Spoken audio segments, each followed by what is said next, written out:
Hey, everybody, you're listening to the Total Bases Podcast. I am your host, Felipe, and with me, as always, is Austin Spiro. Austin, how you doing this morning? I'm all right. The sun has just peaked out over here in California, and things are going good. Oh, well, that's great. It's was supposed to be 50 today here in Chicago, and my wife just told me that there's going to be a high at 37, and I'm going to be outside all day. We're going to go to the zoo later for the kiddo for Christmas season. So that's why I'm all wintered up with the hoodie, with the new baseball beanie that I bought yesterday at the mall. No, it's going to be another cold one today. But as I was telling you earlier, before we got on the air, even though I didn't get a lot of my Christmas shopping done last night, I did. You know what it is, Austin? I decided that this Christmas I'm going to treat myself, and I sure as hell did. Like I said, I got the new beanie, the Cubs beanie, that I was able to find, because as you know, I don't know if I complained about this to you or not before. I can never find any White Sox gear in the city. I don't know what that, or where I live. I don't know what the hell. It's like the White Sox don't exist in the stores that I frequent. That's weird. Is there a shortage? I mean, you're an Angels fan. You're like, I don't want to insult your team or yourself, but that's kind of like the second. Well, it might be different for you because you're way out in the boonies. You're far away from LA County as possible. So maybe there's no shortages of LA Angels stuff, right? No, we can't. I can't find Angel stuff anywhere. Oh, so you can't either? Mine is Dodgers. There's Dodgers all over the place, but I can't find very many Angels. If you go to like the big chain stores, they'll have a little bit of a corner thing, but most of it is Angels, or most of it is Dodgers. And it's always frustrating as an Angels fan. I'm like, yo, we do have two teams down here. Like, and how about we share a little bit of the wealth? Okay, so it's the same thing with the Cubs and the White Sox fans tell me, oh, it's because they sold out. Like, no, that's not true. Because before the White Sox were bad, got to be this good, I couldn't find anything. Not because they sold out, it's because they didn't have it in stock, because they didn't. I'm convinced that they didn't realize that it would be a hot ticket item at this point, but I can't find it like at any of the big retail stores or whatever. So I'm very disappointed. Like I said, as a Cub fan, because I root for both teams, I used to be able to find anything that I wanted, from even when the team was good or bad. If I wanted a Javier Bias t-shirt, I go get a Javier Bias t-shirt because I'm a big jersey collector. Not a big one, but that's like my thing. Like I go to a store and I immediately start looking for those jerseys. Chris Bryant, Anthony Rizzo, it didn't matter. Contreras, it didn't matter. I could find one, and I could find this stupid Cubs beanie. I could find a 2016 championship hat that I still wear every single day, and it's easy to find. For the White Sox, I have to make special orders. It's see what it is. I like going to a store and seeing what I can find. Right, I'm like, you ever see Gary Vaynerchuk go to like garage sales and see what he could find and whatever? Yeah. That's me when I go to these big chain stores. Except that I'm not reselling anything. I just want it for myself. And I can never find any. You know what I saw last night, Austin? I saw a pair of Knicks pants, like the sweat jogging pants. I found that, but no White Sox gear last night. And that just pisses me off. I don't know. The only thing I could find for Angels is Mike Trout stuff. But after that, you can't find anything. Probably Shohei Ohtani now. I haven't shopped for Angel things in a while because normally now I just shop online. But most of the time when I go into a regular store, it's Mike Trout, and then that's it. Yeah, man, you want that Raisel Iglesias one, man. You want the David Fletcher jerseys that you're looking for, aren't you? The t-shirts. Hey, I'd be okay with David Fletcher. If Ryan is still on, I wonder if the Mets fans feel the same way about New York in terms of like Mets versus Yankees gear when you go to like a normal big chain store or whatever, or like a Marshalls, or like that's where I went to. I went to Marshalls to look for a reduced price franchise Major League Baseball gear, I guess. I wonder if the Mets fans feel the same way that White Sox fans and Angels fans like you and I experience when we go to these stores. Vince is watching, so I want to know if Vince is, how does it feel to reap in the benefits and to buy Yankees gear whenever he wants, even though he doesn't live in New York? Well, yeah, neither does Ryan. So that's the other thing, right? I mean, it's going to be harder for them, even as Florida natives of New York teams. So that's kind of curious, but Yankee stuff is everywhere. I just told you about the Knicks pair of pants that I found. So New York travels well, I guess, unless you're the Mets. Yeah, you got to be the Yankees. Got to be the Yankees, the big papa of all the Major League Baseball franchises. So Yankees ruin everything. Yankees ruin every fucking Yankees. God damn it. Well, I like I said, I was cheating myself last night, and I was able to go to a bookstore, which is like the worst thing that can happen in my Christmas shopping. And I was able to get not one, not two, but three baseball books to add to my collection. You know, I don't know if you can see the other books behind me, but there's Dirk Hayhurst, one of his many autobiographies there, along with Bret Hart and Terry Puto's Loose Balls, where I'm going to have this one join in the mix. It's Moneyball. Michael Lewis's Moneyball. I finally got it. I finally got a copy of it. Well, now that I'm paying attention, I have that. I have that somewhere. I don't know where. I have that somewhere. You have that somewhere? Well, now I have it in my hands. Maybe I'll let you borrow it one day. just pay the shipping cost. The next book I got is a Roberto Clemente biography that I was able to find for like $5. Maybe I overpaid, but it's fine. It's Roberto Clemente. Roberto Clemente. $5 is. I'd throw $5 at Roberto Clemente. Yeah, because you never know if you will ever find something like this at the dollar store. It's right. The Passion and Grace of Baseball's Last Hero by David Moranis. He also authored When Pride Still Matter, A Life of Vince Lombardi, because, you know, you got to talk about the big names so you can sell books. But the one I'm most proud of is this one about the Oakland A's. So we got the Oakland A's in the early 2000s, and this one, the Swinging A's of the 1970s. This one's called The Dynastic, Bombastic, Fantastic. It just says that. But it's about the Oakland A's, Reggie, Raleigh, Catfish, and Charlie Finley's Swinging A's of the 1970s by Jason Turbo, who's also the author of The Baseball Codes, whatever that means. I don't know what that book is. But yeah, I can't wait to read that. This is the one I'm looking forward to the most, because I'm always curious about the 1970s Oakland Athletics team, which is it's one of the more unheralded rival dynasties of that era because of how it ended. People kind of tend to forget about that. A lot of those players ended up going to the New York Yankees and actually ignited their championship run in the late 70s as well. Anyway, getting distracted here. A bunch of people. The book that I'm going to buy, I think, normally I don't buy books. We just talked about it. I'm not a huge reader. Even though I am a teacher, I'm not a huge reader in the off time. Yeah. But one book that I am going to get, I think, is titled How Baseball Happened. It was published in September 2020. Basically, it's a baseball history book, and it is written by Thomas Gilbert. And this book just so happened to have won the Casey Award. Oh, wow. Yeah, for those of you who don't know what the Casey Award is, it's basically an award that's given out once a year to the best baseball book of the year. And How Baseball Happened was the winner. It was the most recent winner. It's written by Thomas Gilbert, and I'm going to read it because Mr. Gilbert just so happened to have followed my podcast, Round Trippers, on Twitter. So I'm going to give him a read, and so that I can be more versed in his work as he's following mine. So there you go. See for all the bloggers, I think Vince just put up a post earlier this week, which I'm really happy he did, because it turns out nobody listens to me. You know, I do these long-winded, rules and explanations as to how to do things, and no one listens to me. But so maybe Vince will get a better crack at it. But I noticed that the amount of people asking if they can post their blogs or whatever on our Baseball Life group have gone down a little bit. So, but that's how it works, guys. You know, it's a tit for tat, quid pro quo. This guy was able to follow Austin's podcast, so he's going to go out, buy his book or check out his book or whatever, and read his book and read his work. And that's how it works. It's an exchange of ideas, right?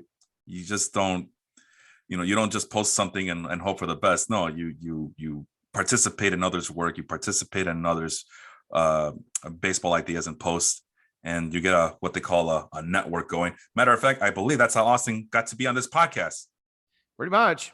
Oh my God! You're telling me interacting in Baseball Life started my podcast, and then got to talking to Felipe, and now I gobbled him up on my podcast. So that's it. That's how this worked. Really quick, Ryan did say that here down in Florida, maybe I'll find one Mets hat at Lids, but it's always a bunch of Yankee stuff. So yeah, so that kind of confirms our theory about that. Out here in California too, it's either Dodgers or Yankees. A lot of it. God, Yankees ruining baseball. Fami, who's from Springfield, Illinois, is saying something about New York that I don't want to repeat because I already used my first F-bomb today. And he's kind of not insulted, but he's kind of up enraged about the other guy who wrote about the Vince Lombardi book. Come on, Lombardi, that red ass bastard. So there he is. Vince Lombardi, red ass bastard. All right. Well, that was fun. I'll see you guys next week. That was a good show. Bye. No, we're here to talk about ESPN's. Since, there's a lockout going, there's really nothing going on, unfortunately, because of the lockout. But it's like I always tell people, there's always something to talk about in terms of baseball, right? Baseball doesn't stop for anything or anybody. So we decided to take a look at the worldwide leader of entertainment and sports, ESPN, and see Tristan Cockcroft, who's a renowned fantasy baseball writer. He always has the top 50 at every position, including infield. Mostly for infielders, right? Because that's what we're gonna focus on that today. So we're gonna see if we could find, one player in the top 12 of each position to see if they're gonna be a bust. And then from 13 to 25, we're gonna see if we can find someone who's going to be a sleeper. And then from 26 to the 50th ranked player on each position, we're going to see if we can find a really deep sleeper, like guys who not most of us would know about, you know what I mean? Just that's why it's called a deep sleeper. Yeah, it's somebody that you would know about that is probably worth a look or drafting on your team. Maybe not necessarily a starter, but someone who's gonna, what it is. It's a guy that you're gonna be drafting for August and September, not necessarily for April and May. Those guys. So that something that I have to improve within myself, because I'm really good about drafting for May, June, July, but then you get to that point in August and September where those guys, those horses that you were counting on, they get into those late season slumps, or they get injured, or they get traded, and now they, instead of becoming workhorses, they now become complementary pieces to a contending team. All these variables and factors that can happen. So that's when these so-called deep sleepers, and again, they're not guaranteed to do anything, but worth a kick of the tires. You know what I mean? To see if they can produce for your teams, your fantasy teams, very late in the season. Guys to keep an eye on the waiver wire, even. So let's start with catcher. Let's start with the bust. You have Travis d'Arnaud at number 9. I have Mike Zunino at number 10. Let's start with d'Arnaud because he's ranked higher. That's a shocker that I wasn't expecting to see Travis d'Arnaud on this list. Why do you have him there? So Travis d'Arnaud, for me, he was a very good. He had a very good offensive season. I looked at a number of things. I kind of looked at the projections. I looked at, I looked at what they did this season.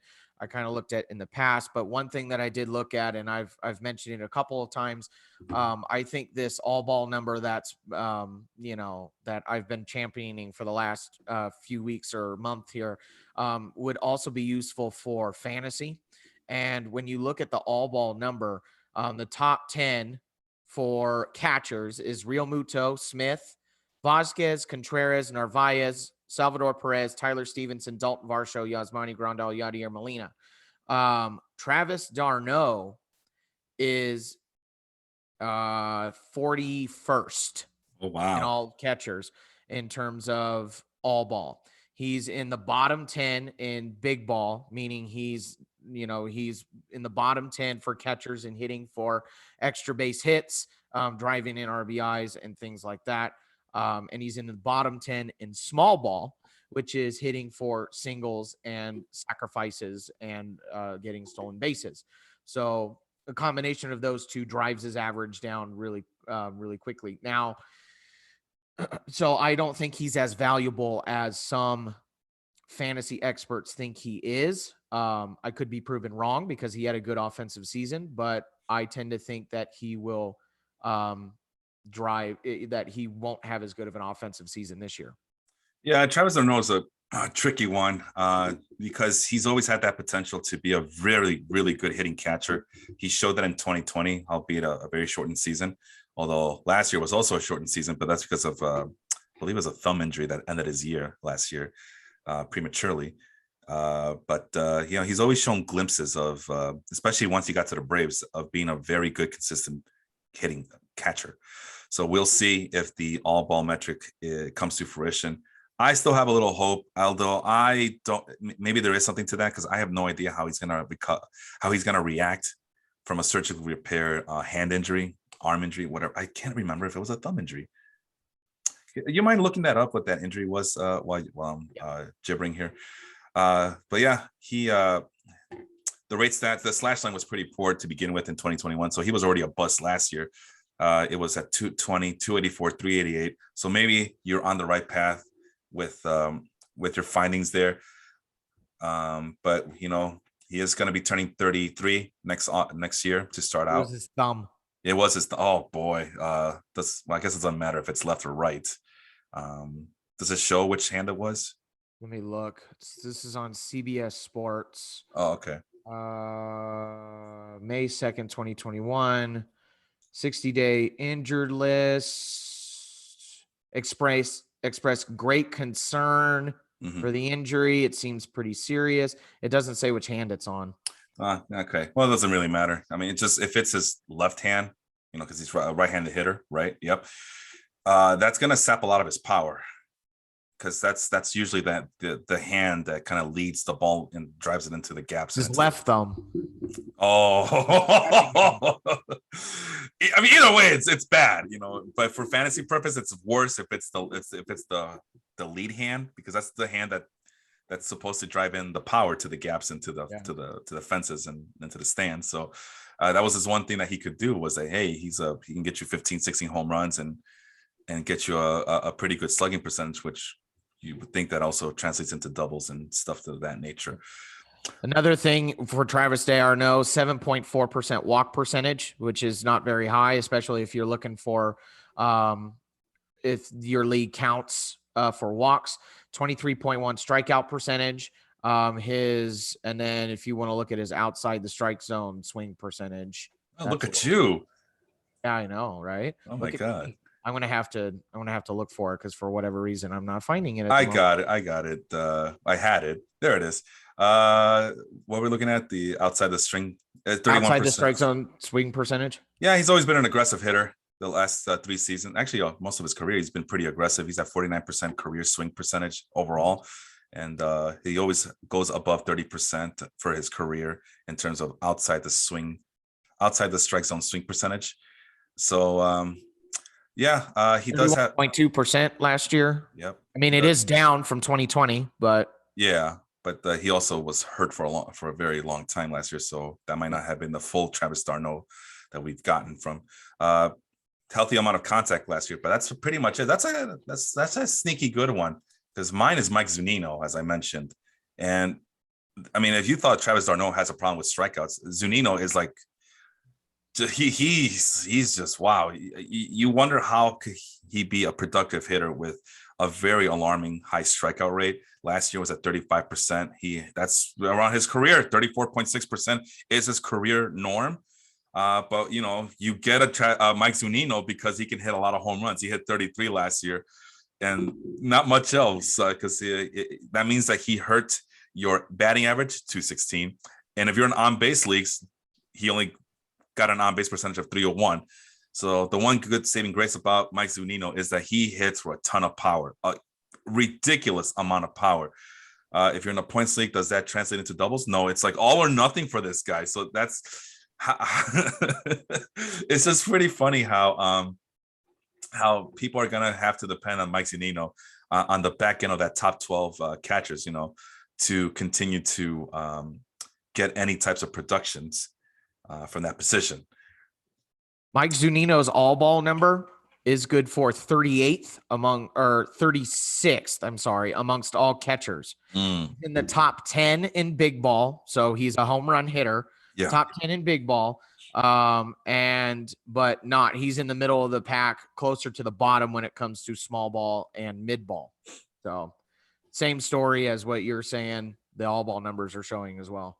Wow. All right. So there's something brewing here.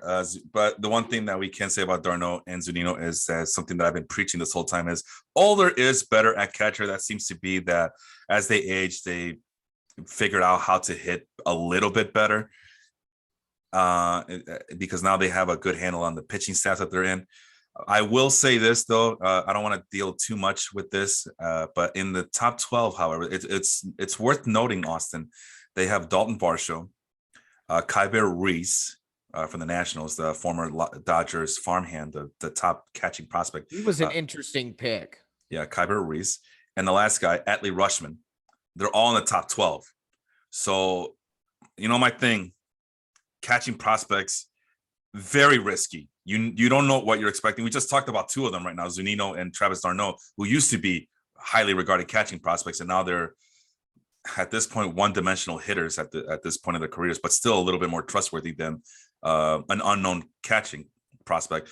Varsho, we know he comes with speed. Ruiz, he actually had a pretty decent, from what I remember, I forgot if it was his minor league numbers or his part-time stints with the Nationals, but he might be someone of interest to keep an eye on, although he is ranked number 8. That's a little bit too high for him.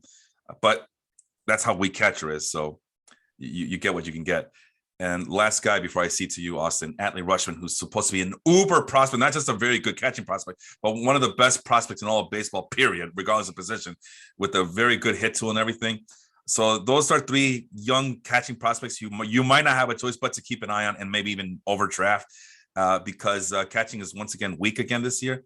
Yep. And now you have 3 youngsters who snuck into the top 12 of this list. So what were we going to say there?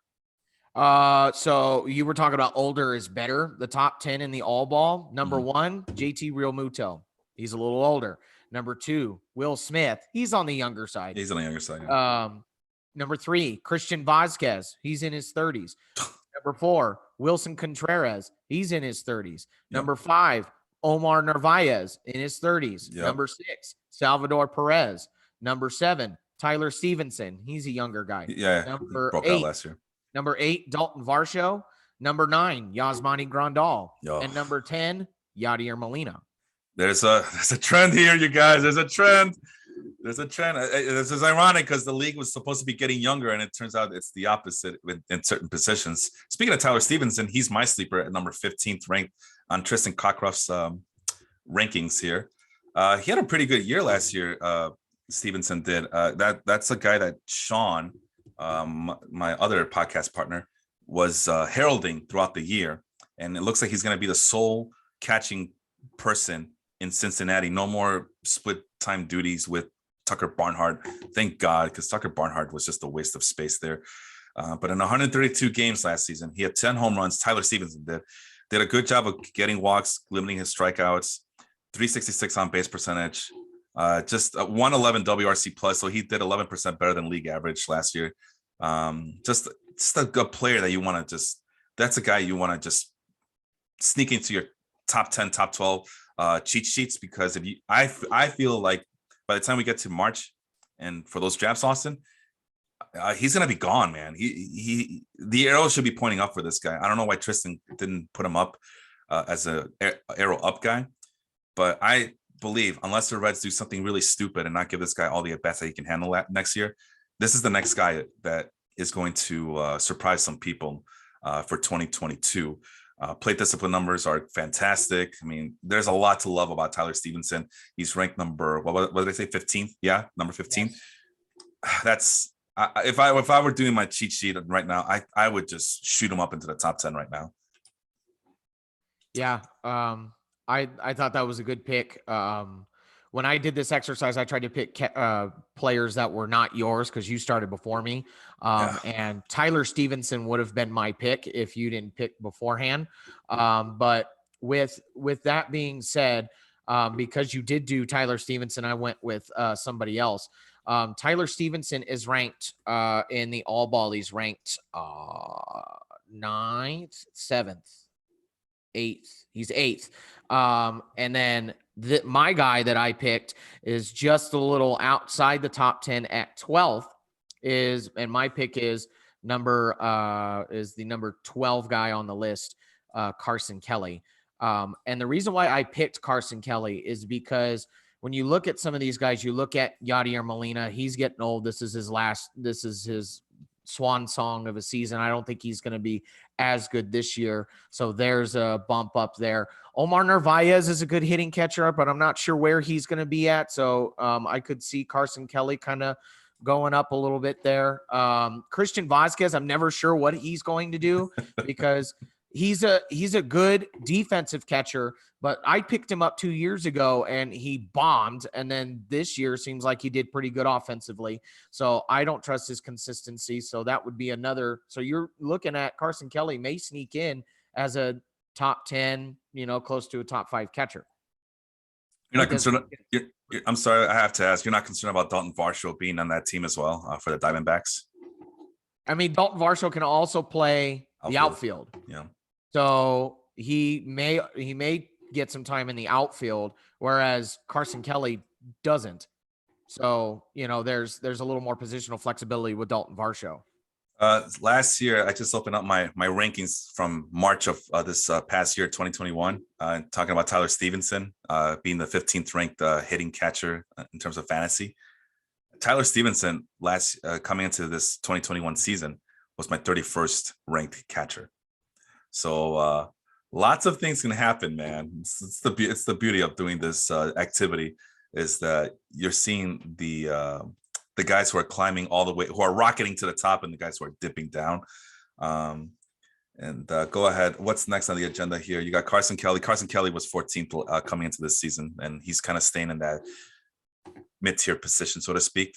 You got Pedro Severino as your deep sleeper as the 30th ranked catcher, according to Tristan Cockruff. I feel like the Orioles always have too many catchers, and now you got Adley Rutschman coming up. That's not a concern for you at the moment?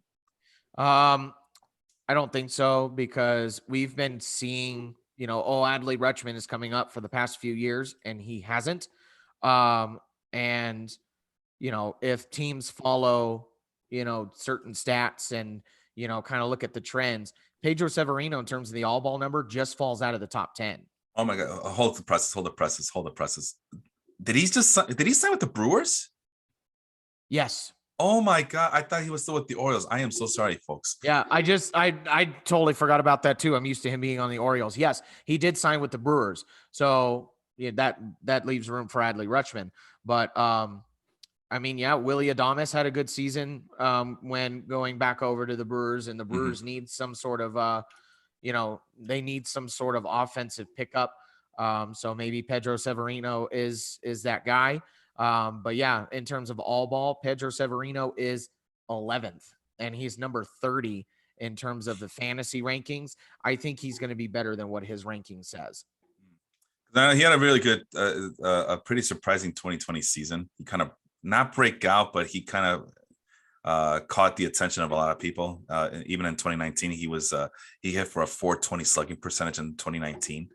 And he was doing enough to garner at bats and plate appearances in Baltimore. With the Brewers, he's now a backup catcher with Omar Nervaez, who you just mentioned. They were both hit 11 home runs last year. What are the 2022 projections here? Narvaez, 10 home runs. Severino, 7 home runs, 1 stolen base. But pretty similar. So, yeah, you might see a true 50-50 split here with the two of them there. And the thing is, even with the 50-50 split, you could be getting some production out of some of these other catchers that are not necessarily the starting catchers, because catching is so weak, and they like to platoon catchers a lot because they don't want, unless they're Salvador Perez, they don't want to have a catcher back there for 162 games. No, that is exactly right. And with Salvador Perez, you have the luxury of putting him at DH. And if the lockout comes out and everything's fresh roses, and they decide that we're going to go ahead and finally adopt the designated hitter at National League, then Severino might be productive on that spot as well by getting more DH at bats. So we shall see on that one. My pick is Francisco Mejia, because, I had Zunino as my, my bust in the top 12. So that means that Francisco Mejia, he can only get better, right? So we'll see. You talked about Adley Rutschman. Well, we've been waiting on Francisco Mejia for a very long time to kind of live up to his potential, and it just doesn't seem to be working out the way many prospect experts and many scouts thought it would turn out to be. But he did a good job of holding on his own, producing in very, very limited part-time duty last year with the Tampa Bay Rays. Does a great job of limiting his strikeouts. So he's like the opposite of Mike Zunino. Unfortunately, it doesn't come with the same power, but he does have a better on base percentage, a little slightly better batting average. So he's not going to hurt your batting average. Unfortunately, he's not going to get you a lot of those other counting stats either. So that's the bad thing about him. But he held his own with a 108 WRC plus. That means he was 8% better than league average last year as a hitter. Let's see, there was something else about him that I kind of liked. I'm not seeing it right now. The plate discipline numbers are there. I mean, he's a very aggressive swinger, but he does make a lot of contact. Does a good job of kind of controlling his swinging strike rate, despite the fact that he's an aggressive swinger at the plate. So will that translate into production? I don't know. But if the Rays, if Zunino falls like I think he's going to fall as a bust, then it's Francisco Mejia's it would be his time to shine. The only thing that really sucks about Mejia is despite the fact that he came in with really high, well, I guess the fielding was always in question, but he's a really good thrower. He has a really good arm according to his prospect rankings, his prospect grades from before, but he's a terrible pitch framer. And you know how the Tampa Bay Rays love their pitch framing. So it's just frustrating because he was supposed to be this uber prospect. Again, the dangers of going after these young uber prospect catchers is that this is the results. They might become the next Francisco Mejia. So, but if he does get regular playing time, he might do enough at that position at catcher where he might not, he might produce some things for you, at the very least, a decent batting average. And where's he ranked again? He's ranked as the number 33rd catcher on Tristan Cockruff's list. So there's your deep sleeper from me. So a very varied list here. You ready to go first base, or do you have any final thoughts on the catching position before we move? I'm ready to go to first base. Just want to say hello to Leon. Leon's watching as well. Step back. The step back. And Jonathan Lee is on here as well. We've been talking about his all ball numbers. So good morning, guys. And some good news out of the Leon front. He got, unless he's messing with me right now, he got his championship banner from the Fantasy Basketball League. So yeah, that finally. So one less, like I told him, it's the one less thing for me to worry about. So unfortunately, we now have a backup banner that we need to send to him, I guess. So Leon's asking if Keibert Ruiz can end up in the top 5. Oh man. That's a really good question. So let's take a look. I mean, Salvador Perez is number 1 according to Tristan Cockruff over at ESPN. JT Realmuto, Will Smith, Yasmani Grandal, and Dalton Varsho. So the question is Keibert Ruiz going to be better than any of those guys? Maybe he'll be better than Yasmani Grandal. I'm thinking Yasmani Grandal, but after that, maybe Varsho. But the only person I think he could challenge is Grandal. Yeah, so it's possible. I mean, when I looked at his numbers, I liked a lot what I saw from Keibert Ruiz. I really did. I like him too. So, but so it's possible. I mean, Dalton Varsho is also no slam dunk either. But the one thing that's good about Dalton Varsho is he can get you some stolen bases out of the catching position. So that's why he's now at the he's ranked in the top 5 in Tristan's list here. All right. Well, speaking of the Nationals, you, Mr. Spiro, have a bust at first base. Go ahead and tell the kids who you have there. So my bust is number 11, Josh Bell. He's ranked 11th. Now, this comes with a caveat. If your league is very dependent on power numbers, then Josh Bell might not be a bust. But if you're looking for more of a guy that, is not necessarily hitting homers, Josh Bell is probably not the guy you're looking for. In terms of all ball numbers, Josh Bell is down at the bottom. He's 27th, but he's in the top 10 in big ball. And that's coming with these big boppers at first base, like Paul Goldschmidt, Matt Olson, Freddie Freeman, things like that. So if you're looking for homers, Josh Bell is probably actually a sneaky pick to look for. But if you have somebody like Vladimir Guerrero Jr. or somebody, some of these other first basemen that are a little more well-rounded in terms of overall offensive game, then don't get Josh Bell. The other thing that I'm thinking of is that Washington Nationals team is not great. They don't have very many great hitters. And, so they may rely a lot on Josh Bell, and pitchers may pitch, that may be the guy that they look at in scouting reports is Josh Bell, and his numbers may go down. So in terms of fantasy, it might not be great. So I would be wary when you're thinking about drafting Josh Bell. I was very close to putting Josh Bell up there as well, but and you're right. The Nationals are a very top-heavy lineup. Yeah, and Josh Bell is supposed to be protecting Juan Soto, according to rosterresource.com. I'm sorry, roster resource over at Fangraphs, right? Fangraphs gobbled them up. But I dug into Josh Bell's numbers, and I think there's a lot to like here, even though it's not the gaudy numbers he was putting up when he was in 2019 in Pittsburgh. Yeah. But I think I ranked number 11 on Cockruff's list. That's a pretty good place for him. So I gave him a pass, and I went with Max Muncy just for the simple fact that, number one, I had him on my team, and he kind of just was not very dependable in August and sometimes in August and September. I think that's I think that's a sneaky good pick. For being a bust or being a top 6, top 7 first baseman. Being a bust, yeah. But I mean, mostly the reason, because he had a really good season, all things considered. But yeah, there were times in August and September where he kind of disappeared and was not very dependable. And that's the risk you take from guys who work the counts and are very patient, is they get into these never-ending slumps because they're just holding the bat on their shoulders and just waiting for that pitch to drive into the gaps and into the fences. And that's Max Muncy. But for all intents and purposes, he did have a good season. But the number one thing that really gets concerning at this point, because we haven't gotten any updates, and all the things I've heard so far is that it's not looking too good. He has a UCL injury on his elbow, because oh my God, that was the last game of the season, and he was he was trying to catch a ball. A dribbler at first base he was trying to catch from a throw, and I think they were facing the Brewers, and the base runner ran into his arm, and oh my God, it's just gross to think about. It's really gross to think about, and he's saying that it's not healing as fast as he thought it would be. So that is a red flag for me from a top 6 first baseman, according to Tristan Cockruff. I'm going to have to say I'm going to pass on that and maybe go after Josh. Wait around and get a Josh Bell I think 6 is too high for Muncy. Yeah, because I would go Jose Abreu. I would even go after Jared Walsh. I was going to be this close to putting Jared Walsh on my bust list because he has a very high ground ball rate for a power hitting first baseman. But at this point, at least he looks like Jared Walsh is not a question for opening day, right? Oh no. Yeah. No. And CJ Cron with the Colorado Rockies, I would consider putting him up there as I would consider Cron too. Yeah. Yeah.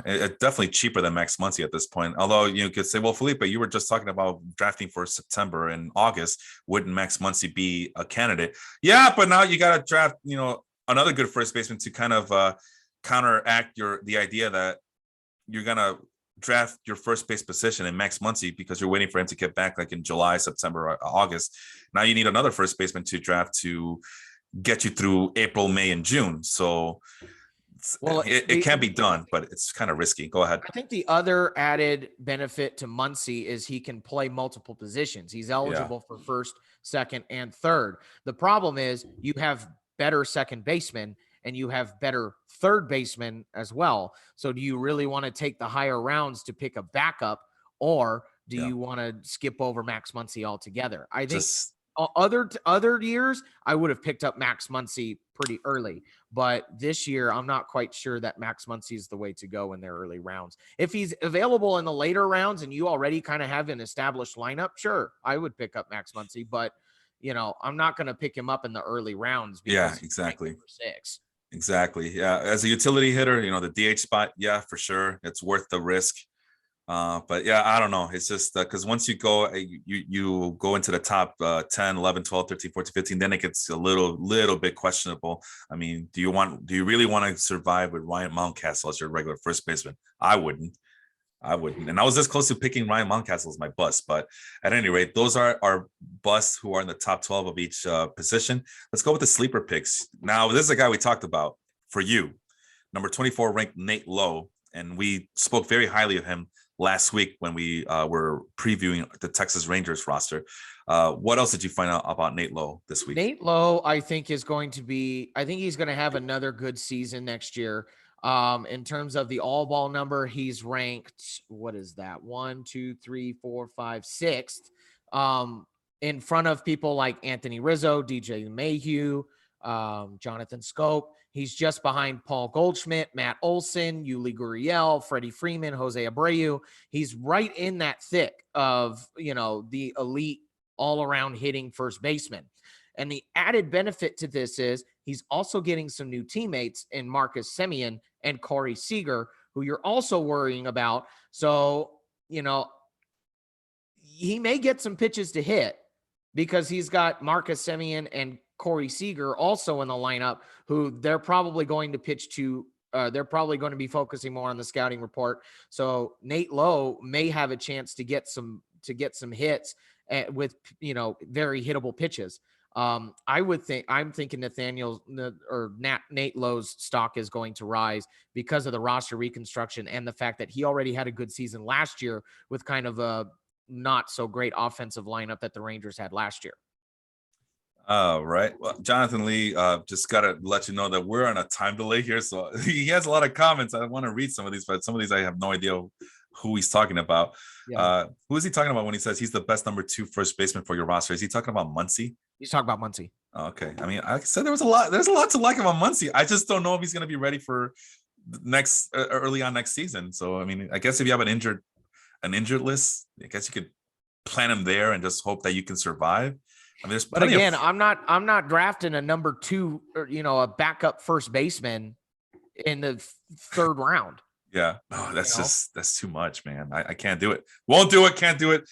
And he also agrees with you that Josh Bell is too risky for this upcoming season. All right. My sleeper pick at first base. It's a sentimental one, but I feel like he has a little bit more left to give us before he rides into the sunset on a very excellent Major League Baseball career. That is my guy, Anthony Rizzo, because I'm a homer. That's my homer pick. I don't know, man. He's just too damn talented to be this, for lack of a better term, mediocre. I know that the batting average is down, the on base isn't as high as it used to be, but I know he's going to be 32. He's entering his age 32 season. But I think depending on where he goes, he's just too damn talented. He's just too damn good of a hitter to be this underwhelming of a selection. I think 2022, at this point, no matter where he goes, I'm all in on Anthony Rizzo as a late round pick. I mean, the price is going to be right for him because there's too many question marks around him. So that's around the time. I mean, it's kind of like the Joey Votto thing where people all gave up on Joey Votto. And just out of curiosity, where did I have Joey Votto entering this last season? Oh boy, I had him pretty low at first base. It looks like. I think it'll also help if Anthony Rizzo goes back to the Yankees. Yeah, since he's left-handed. Yeah, I mean, we thought it was going to help him last year, and it didn't. So, I mean, at least not that I've noticed any difference. Joey Votto. So last year, I ranked 42 first baseman. Joey Votto was 32nd overall on my list, and he kind of had a bounce back season. And now Tristan Cockruff, Joey Votto is. I just saw his name somewhere. Number 14. Overall, so things can change from season to season, even for older players like Joey Votto and Anthony Rizzo. But yeah, I mean the StatCast numbers are there. Exit velocity of 90 miles per hour. He doesn't put the ball on the barrel that much, but that's okay because he still he connects with a hard hit rate of 40.8% last season. Man, there's just too much to like about Rizzo. I honestly do think that there's one more, maybe 2 more good seasons left on his tank. And we all know about the plate discipline numbers as well. I mean, he's just an ultimate professional hitter as well. He's just lacking those power numbers everybody wants to see out of a first baseman. And hopefully wherever he goes, he can bounce back and produce like we know he can. All right, now it gets interesting. It gets really interesting now. I mean, first base is a pretty deep position. So now we're going to go deep and we're going to throw a Hail Mary at a very pretty darn good position of depth here. Who is your deep sleeper? My deep sleeper is probably more of a nostalgic pick if you're just looking at it at face value. But mine at first base is number 27, Eric Hosmer of the Padres. Eric Hosmer he's not going to be the big bopper of a first baseman. He's going to be more of the guy that's going to hit it in the gap and things like that. His mid-ball number is very high, so he's going to be the guy that gets you doubles. But I think because that Padres offensive lineup, despite the fact that they fell apart at the end of the season, they have a really well-constructed lineup with Manny Machado and Fernando Tatis Jr. and, all of they have a really great offensive lineup in Jake Cronenworth, all of those guys, including Hosmer. So because you have Manny Machado and you have Fernando Tatis Jr.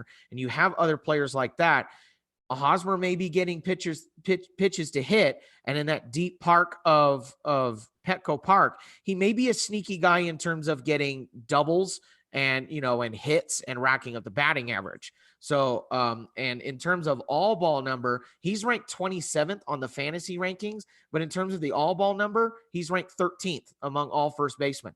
So, there's a little bit of a separation there. He's right there in the company of people like Pete Alonso, Vladimir Guerrero Jr., Jonathan Scope, Ryan Mountcastle. Like, he's right there. Mm-hmm. So I would say Eric Hosmer would be somebody that I would take a chance on if he was available later in the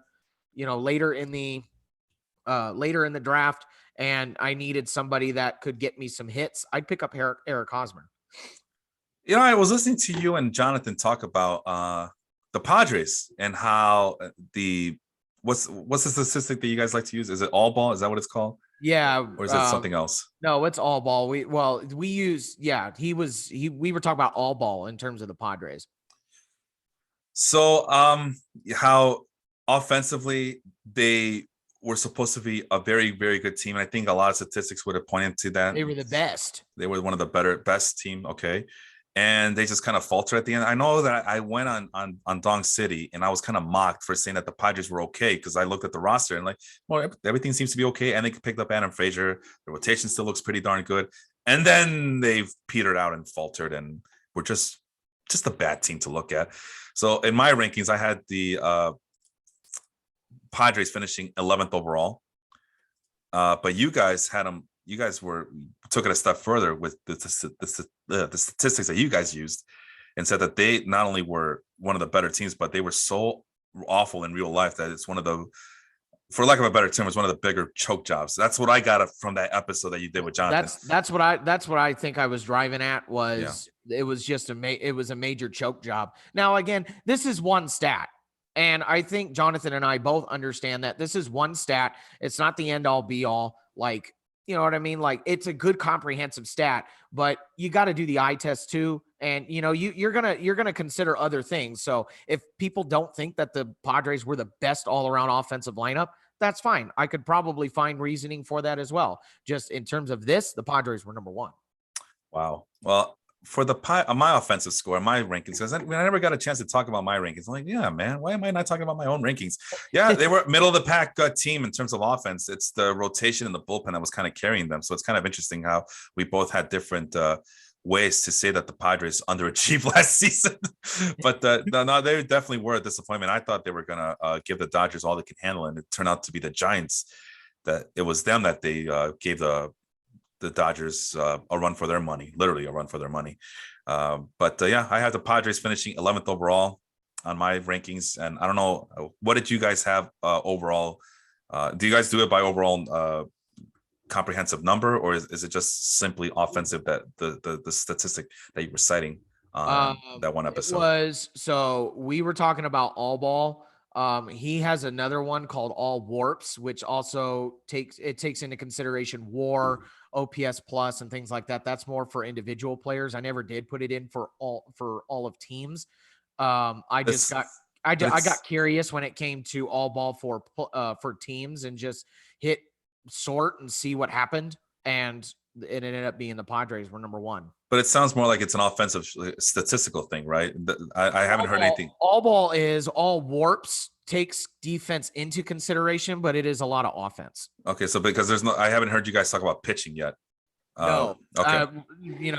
He and I had been talking about a pitching number, and I believe Jonathan does have a pitching number. Okay. But I haven't really been focusing on the pitching. Yeah. Number. Okay. I thought maybe I missed something or whatever. Okay, let's move on to the list here. I got Frank Schwendell as my deep sleeper, another homer pick for me, another sentimental pick. So we went Rizzo, and then you went with Hosmer, which is a sentimental pick on your end. You just admitted to me. And now Frank Schwendell. Schwendell broke up big time last year. And it looks like he's going to be the starting first baseman for the Cubs. Looks like the Cubs are not going to be very active on free agency, even when it comes. I mean, they got Marcus Stroman, but I think Frank Schwendell could be a player that they want to highlight in order to kind of flip him at the trade deadline. So I can foresee him getting all the plate appearances that he can handle, just so he can produce the mammoth numbers that he did late in the season last year. So it's one of those guys I was talking about, those August, September guys that are going to help you stay above water in fantasy. I know he helped me plenty in my fantasy league last year. The fact that he's 30 or he's 29 going on 30 does that bother you?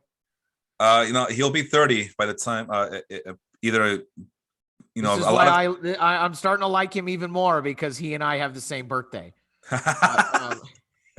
But yeah, the fact that he's going to be turning 30 here pretty soon, he's going to turn 30 right at the beginning of the season. I mean, so if you go by the deadline of June 30th, which a lot of these publications go, I go by July 1st on my ranking. So if you're, regardless, I mean, his birthday's on June 29th. He's going to be he's going to enter technically his age 30 season. Yeah. But no, it doesn't. I mean, it should have bothered me last year. And if you decided not to pick up Frank Schwendell because he's too old for you, because he's 30 years old, you missed out on a production last year, late last season. But my thing is, this is the opposite. April, May, June. I honestly think he's gonna be just told to go out there, play every single game, and do the same thing he did late last year. And then they're gonna flip him. That's the only concern, is that they're gonna flip him. So as a smart fantasy leaguer, what you do is you beat the Cubs to the punch and you trade him right away for better talent, especially even in dynasty leagues and keeper leagues. That's what you do. You what you call sell high on a Frank Schwendell, especially if he continues to get off to a hot start like he did last year, when he finished with a really hot year last season. So that's my deep sleeper. I mean, otherwise, what, I got to depend on Christian Walker again? I don't think so. No more for me, man. Eric Hosmer, who, I mean, I know you like them, but I really don't. Jesus Aguilar, we've been waiting on Jesus Aguilar forever now at this point. He's also, he's pretty old as well. I don't know exactly how old he is, but I know he's in his 30s. He has to be in his 30s by now. Bobby Dahlbeck, I don't know what to expect from him. Lamont Wade Jr., that's like 3-4 players that could play that position in San Francisco. Pavin Smith, oh my God, he's just frustrating. I know Sean loves Pavin Smith a lot, but man, anyway, we're getting distracted. Jesus Aguilar is 31 and turns 32 on June 30th. Come on. That's what I'm talking about, man. Come on. All right. Well, this one should be fast at second base. We both have the same bust. I'll let you take over. It's Brandon Lowe of the Tampa Bay Rays. I'm pretty sure it's the same reasonings that we have here, but he's the number 7th ranked second baseman on Tristan Cockruff's list. Why do you hate Brandon Lowe so much? All I have to say is screw Brandon Lowe. Oh, Lordy. I had him last year on, I think, at least one of my fantasy teams, thinking he was going to provide some sort of power numbers, and he crapped all over the bed and he could not hit the ball. He struck out so many times. It's not even funny. I didn't care where he was on the rankings. I don't care where he was in the all ball. Number 7 was way too high. And the all ball ranking seemed to agree with me. Brandon Lowe was, let's see, he's 13th in the all ball. I still think that's a little too high. I think it's because he's top 10 in big ball. He's got power for a second baseman, but that's it. It's either home run or strike out for this guy. Yeah. And I'm over trying to, champion Brandon Lowe and saying, at the second base position, he's going to get you more homers. he's not worth it. He really isn't. I'm not going to draft Brandon Lowe this year. And it's going to be one of those, don't draft him and keep an eye on him. If he turns it around and decides he wants to hit the ball, then fine, pick him up on the waiver wire, but I ain't drafting him. All right. Really quick updates. Melvin, I asked him how the winter leagues are going, because as you know, he does the Baseball Cosmos Facebook page, where he does a really good job of covering all the baseball in the whole wide world. In this, he does a great job. That's a great page to follow. Yeah, go follow his baseball, and Twitter too, Baseball Cosmos. Couple of updates on winter leagues. He's saying that the Mets have the best prospect progress there right now, which not hard to believe. I mean, we talked about that in a previous episode, how impressive the Mets have last week we talked about their Mets, some of the Mets prospects on that episode, and how impressive they look. And then he's saying Roberto Alomar's academy team is killing the Puerto Rican league, and that his academy is working. So imagine that, a Hall of Famer runs an academy in Puerto Rico, and his team is killing it right now. So who knew?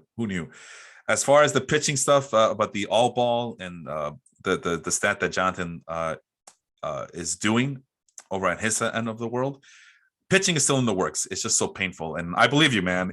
We talk. I mean, if you've been paying attention to our podcast all year long, which we try to go every Sunday morning around this time, right before NFL kicks off, and if not, we go Monday nights sometimes if we need to. But pitching was one of the more frustrating subject matters that we discussed all year long on this podcast. So I feel you there, Jonathan, on how painful it is to gauge some of these pitchers. The tough thing with that number is it's so hard to decide what data points you want to consider, because offense, you got all kinds of data points to consider. In pitching, there really isn't. There isn't as much. And so it's hard to get a comprehensive stat for pitching. Yeah. And anyway, that's a different topic for that deserves its own episode. Yeah. Anyway, but basically, getting off of Brandon Lowe, he strikes out too much. So there's my synopsis on that one. Way too much. I have Jazz Chisholm as my number 16th ranked second baseman on Tristan's list, Cockroach list. He's my sleeper this year, and I was speaking very highly of him at the beginning of the year, and I'm gonna keep doing it for this upcoming 2022 season. Unfortunately, just like Lowe, he strikes out way too much. Jazz does, but he comes in, it's only his second year. He's going to be 24 next year. So he's still a youngin', very raw player still. But man, you cannot ignore the power speed combination at second base that this guy can provide. He hit 18 home runs and 23 stolen bases last year. So if you're in a roto league, I'm sure you did just fine overlooking his bad batting average. A 248 last year, 303 on base percentage. I honestly think that could be an improvement. We can see some improvements next year. I still believe in him. 98 WRC plus, all things considered, that's pretty darn good for him as a developing player, and as a guy who was kind of struggling with the Marlins for the majority of the season last year. He still was able to produce some counting stats for you. The other thing to like about are his StatCast numbers: 90 mile per hour exit velocity, 41.7 hard hit rates. There's just, I don't know, man. I know people are going to say, they're going to roll their eyes and say, oh, Jazz Chisholm, he sucks. But you know what? There's a lot to like about this kid. Don't lose out hope. If you see him late in drafts, snatch him up, because he might be the guy who pays off dividends for your team, and just be patient with him. Just believe in him. If someone has to believe in Jazz Chisholm, it's going to be me. So I'm all in on Jazz Chisholm, depending on where I can get him next season. You went with what's the player ranked? Number 13th ranked Tommy Edmond. Let's go ahead and talk about him. So I went with Tommy Edmond. When you look at his stats from 2020, his slash line was 262, 308, 387. He had a 91 weighted runs created plus. So not stellar, but when you look at the all ball number, he's actually fifth. He's in the top five, right in the same company as people like Jorge Polanco, Jonathan India, Trey Turner, people like that. Right. So, there is something to behold there. The question is, what is it? And it's really his ability to hit small ball. It's his ability to make contact, and it's his ability to hit the ball in the gap. So, when you look at things like that, he's not going to get you very many walks. He's at a 5.5% walk rate, but he's not going to strike out either. He's at 13.7% strikeout rate. And so, and I'm trying to, his outside the swing percentage, outside the zone swing percentage is at 27.8%. And then he's, he's making contact. He makes contact 86.5% of the time when swinging at 47.3% of pitches. So he's going to swing the bat. He's going to make contact, but he's not going to be the guy that supplies you power. He's going to be the guy that gets on base and, he's going to get on base. He's going to hit it in the gap, and, he's going to supply that stuff for you. The other thing that you could pick up Tommy Edmond for, stolen bases. Oh yeah. What I thought Dylan Carlson was going to do is what Tommy Edmond has done for the Cardinals. He has 30 stolen bases and has a weighted stolen base runs of 3.4. Oof. So, pretty good base runner if you're in a league that is dependent, or not dependent, but consider stolen bases. I would consider getting Tommy Edmond for the average and the stolen bases. I think he could be a pretty good asset when people are not looking for Tommy Edmond. Oh yeah. And unfortunately, those 30 stolen bases are going to drive up his price range, so to speak, because he is ranked number 13. So he's on that doorstep. He's on the doorstep. Is he better than DJ LeMahieu at this point? Maybe. Is he better than Jorge Polanco?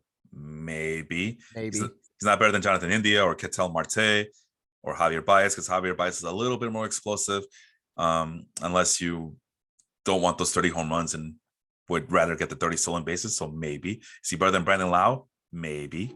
Max Muncy? Maybe. Now we're talking top 5, top 6 for Tommy Edmond. Okay.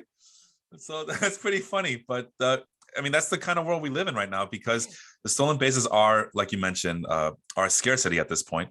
And Tommy Edmonds doesn't have an explosive bat, but he does have explosive legs, and he can run circles around the diamond, despite the fact that he doesn't have a very good triple slash line. But we'll see for next year, as steamer projections have him going much higher. Actually, his career numbers are much higher than what he did last year in terms of triple slash line. That's what I mean. His 2019 stats were really good, and then his 2020 kind of fell off, and then 2021 was the same. But I think a lot of these players you're going to see that did not have a great 2021 was because 2020 screwed with them. So I'm thinking 2022, you'll see more of what these players actually are. Along with the stolen bases, which is, if he improves his batting average and brings the on base, and he brings that 30 plus potential, you might have a real steal there. So that's a good choice. Let's stick with you, man. Adam Frazier, who's now with the Mariners, right? He got traded to the Mariners. I think we talked about that last week. Yeah. Because Fangraph still has him with the Padres. I don't know what the holdup there is. But he kind of had a breakout season last year. He pretty much had one of the better seasons of his young career, of his early career. Now, he's not young anymore. He'll be 30 in a couple of days from now. But Adam Frazier, what do you see in him that others are not seeing? So in the all ball, Adam Frazier is 10th, right behind Chris Taylor and Jose Altuve, and right in front of Ryan McMahon, Brandon Lowe, Jake Cronenworth, Jazz Chisholm, people like that. Again, he actually has a smaller big ball number than Tommy Edmond. He's gonna be another one like Tommy Edmond. You're gonna be looking for him to provide the average, the hits, and maybe the doubles, because his mid ball number is in the top 10. So you're really looking for him to supply the doubles and the hits and things like that and get on base. He had a good run with the Pirates. I believe he was an all-star with the Pirates last year, wasn't he? By default, probably. Yeah, and then he got traded to the Padres. Didn't have as great of a season with the Padres, but what Padre did in the second half. So with the Mariners, they got they're riding a lot of momentum, right? Because they had a great season last year. A lot of people are saying they overperformed. They were a year too early. If they were a year too early, they're going to be good again this year. So I'm excited to see. And I think Adam Frazier will ride that momentum and be a pretty good. I'm not saying he's going to be the top or one of the top production or one of the top producers when it comes to second base, but I think he's worth a look. While we're talking, Jonathan is doing us a big favor and letting us know the all warp numbers on our players that we were mentioning. So that's a pretty good a complimentary piece right there for both of us. Hopefully, catch us on the Facebook Baseball Life page. Like I said, Sunday mornings or Monday nights, depending on how we're doing on time. Speaking of time, we're at the 1 hour mark, so we're gonna have to speed up things, and we're gonna get to the last two positions. So let's finish up with Nick Madrigal. I know that's the guy I've been trashing this whole season, but pretty much I like him more on a team that's not gonna contend. They're gonna let him develop that power that's been kind of lacking throughout his minor league career and a lot of his major league career.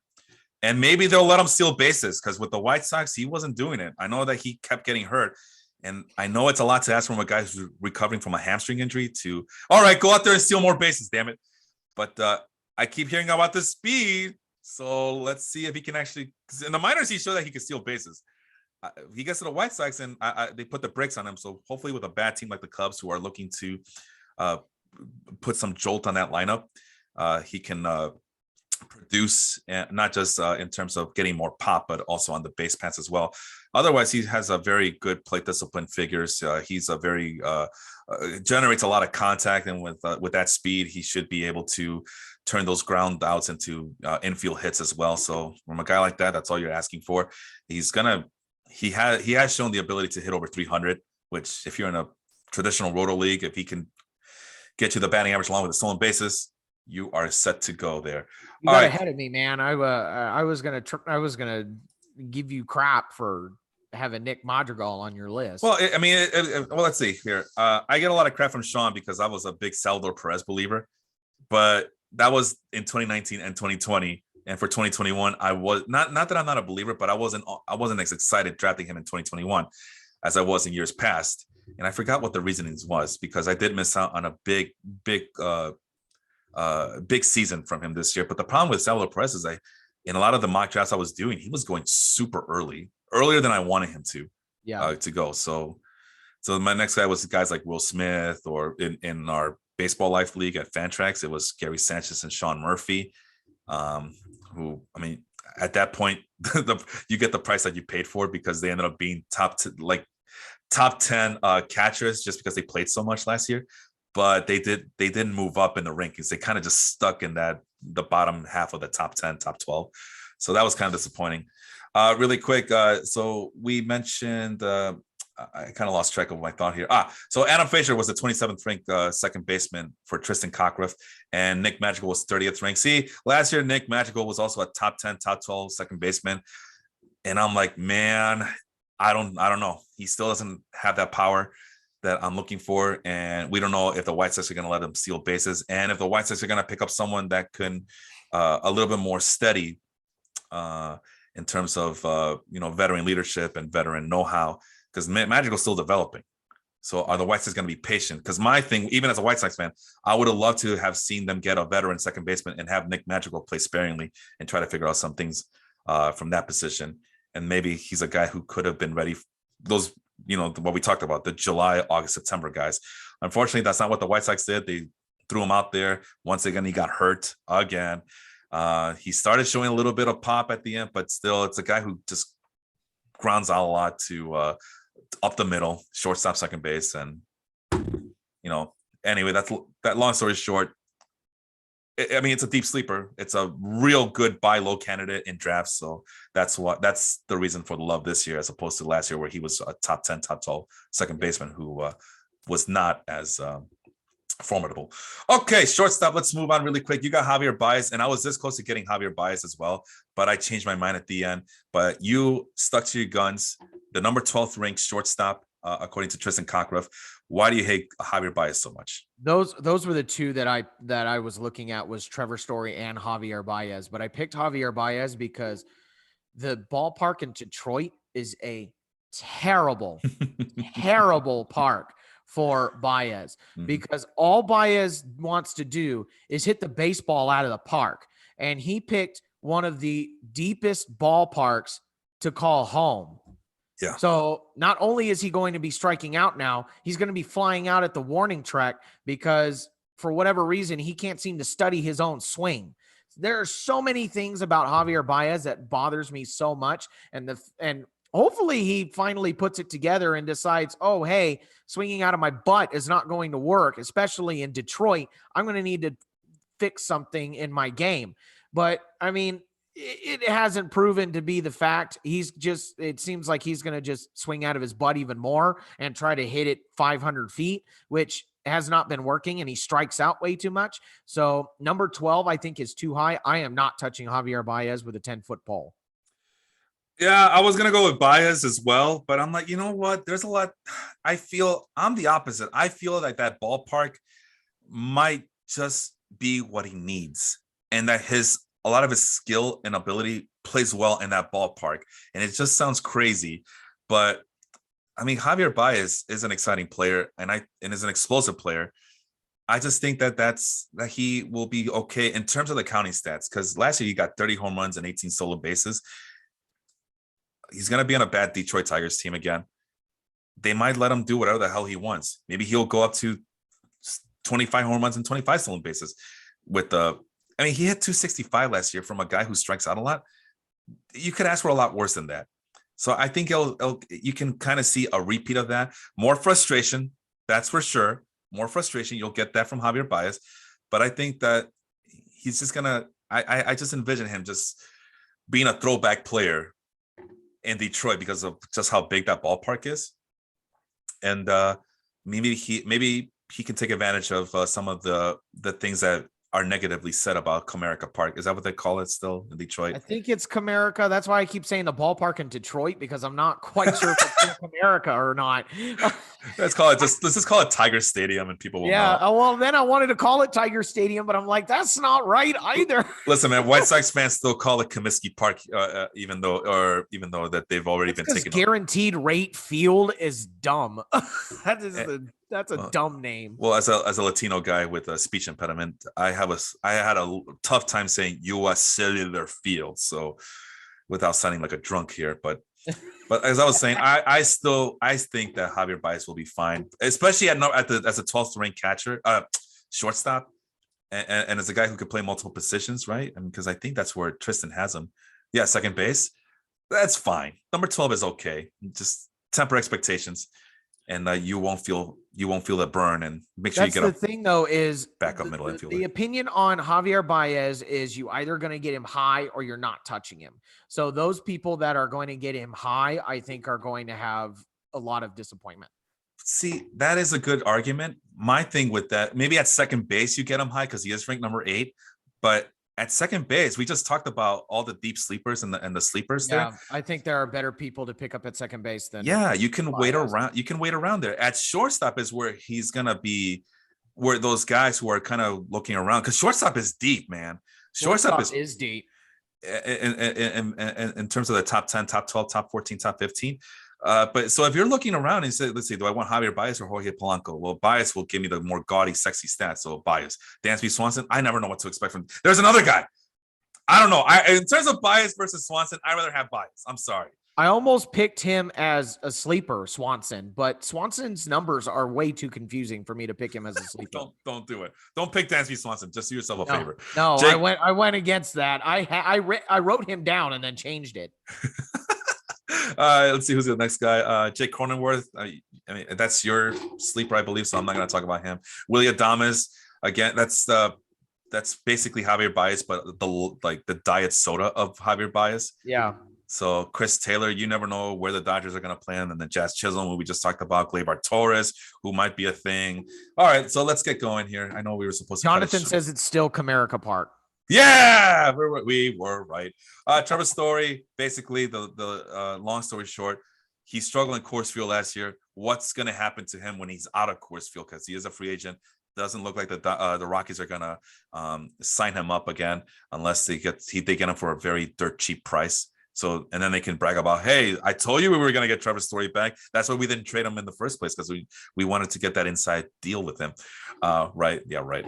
Anyway, but the way I picture it, Austin, is if Nolan Aronado struggled outside of Coors Field in his first year with the Cardinals, he had like close to 40 home runs or something like that. Struggle, right? But we'll get to him in a little bit.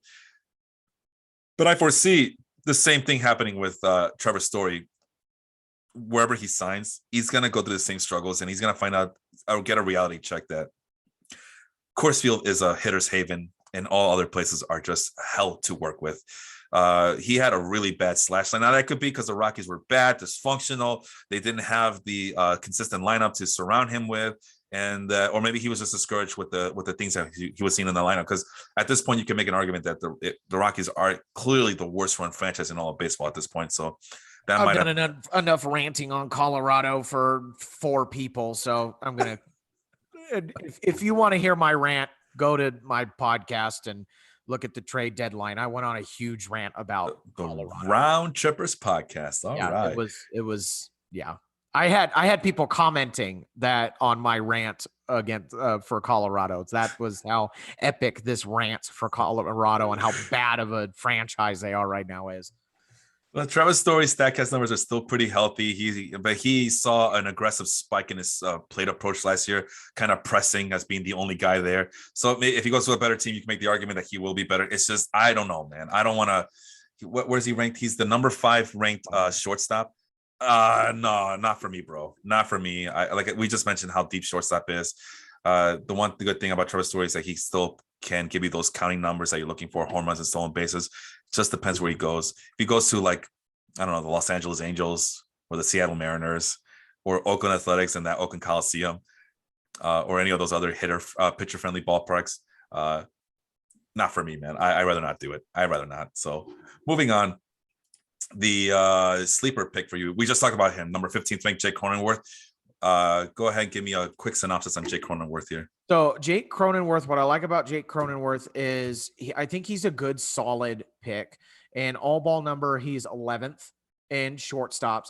With the deep shortstop position that we have, that's pretty good. I mean, you're looking at, not only was he behind Fernando Tatis Jr., but he played a good offensive game that he's in front of people like Francisco Lindor, Jazz Chisholm, Javier Bias, he's better than Tim Anderson, he's better than, people like that.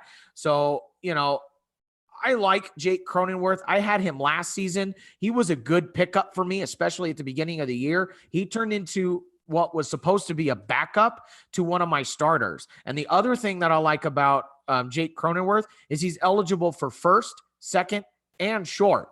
Maybe outfield too. Is he outfield too? I'm pretty sure the Padres will put him in the outfield sometime next season. That's how versatile he is what I'm trying to say. Yeah, he's a versatile player, and he's got a good stick. And I would think that he's probably the everyday second baseman right now. Yeah. I'm not looking at roster resource, so I don't know. But I could check that out. But Jake Cronenworth has got a good stick, and I think he's worth a little more than 15th. Again, shortstop is deep, but I think Cronenworth can hold his own if you don't get the Fernando Tatis Jr., who's probably going to go in the first round, the Trey Turners, who is probably going to go in the first round. He's probably in that second tier of shortstops. So if you don't get Fernando Tatis Jr. or Trey Turner, you have a viable option in Jake Cronenworth, and you could probably get him in the mid rounds. Quick shout out to Jacob Moses, who chimed in a little bit here. The Step Back podcast is in full effect today. They just posted back-to-back episodes on the I know on the spot on the audio only version. I know that much. So go check out their 2 latest episodes there on Google, Apple, Spotify. Basically wherever you find us, you can find them as well. We're all in the same Life Group podcast umbrella. Jake Cronenworth is the starting second baseman at this point. There's nobody else unless you think Ha-Sung Kim is going to be someone that he's going to live up to the hype that a lot of people love Kim for the Padres last season coming in. So, but it looks like it's Jake Cronenworth's job to lose. He's penciled in as a number 3 spot according to roster resource. So there you go. Number 15th ranked. Jake Cronenworth. I have Brendan Rodgers. Why? Trevor Story's gone, and now Brendan Rodgers is finally going to get all the playing time that he can handle. I like that pick. Top 3 pick on the 2015 draft. Looks like he's finally healthy. He finally got the plate appearances he needed to give the Rockies some hope, and that's not saying much. He's not going to provide you the stolen bases. Has he ever? No. I mean, he once got 12 stolen bases in Double-A. but that's pretty much it. No, that's not the type of player that he is, but he could be a guy who can provide you a high batting average, decent on base. And if he's in Colorado, maybe he'll take advantage of the hitter friendly dimensions and the thin air up there, and maybe get you to 20 home runs out of that position very late in the draft. Perhaps he's a 20th ranked shortstop on Tristan Cockruff's list. Statcast numbers, 40% hard hit rate. You'll take that. The plate discipline numbers are a bit concerning. He's a very extremely hyper aggressive swinger, 52.5% swing rate. But last year he came with an 80% contact rate. So you gotta love that. If you're gonna be that aggressive, at least give me that much contact, right? And he does a good job of limiting his swinging strike percentages as well. So a lot to like here with Brendan Rodgers of the Colorado Rockies. Hopefully it comes to fruition and it turns into fantasy production. All right, your deep sleeper, number 30th ranked Nikki Lopez. I know that's one of Sean's favorite guys. They're one of those diminutive middle infielders that he loves so much. But why do you love Nikki Lopez so much here? The more I look at Nikki Lopez, the more I like him. I didn't know who Nikki Lopez was until we did our series with fielding, the best fielders, and we went to the shortstops. Yeah. And Nikki Lopez was all over the leaderboard, and I was like, "Who the heck is this guy? I don't even know who that is." And then I started looking at shortstop offensive leaderboards, and he was crawling around there kind of at the bottom, kind of at the right, flirting around with the top 10 too. Mm-hmm. So, in terms of the all ball statistic, he's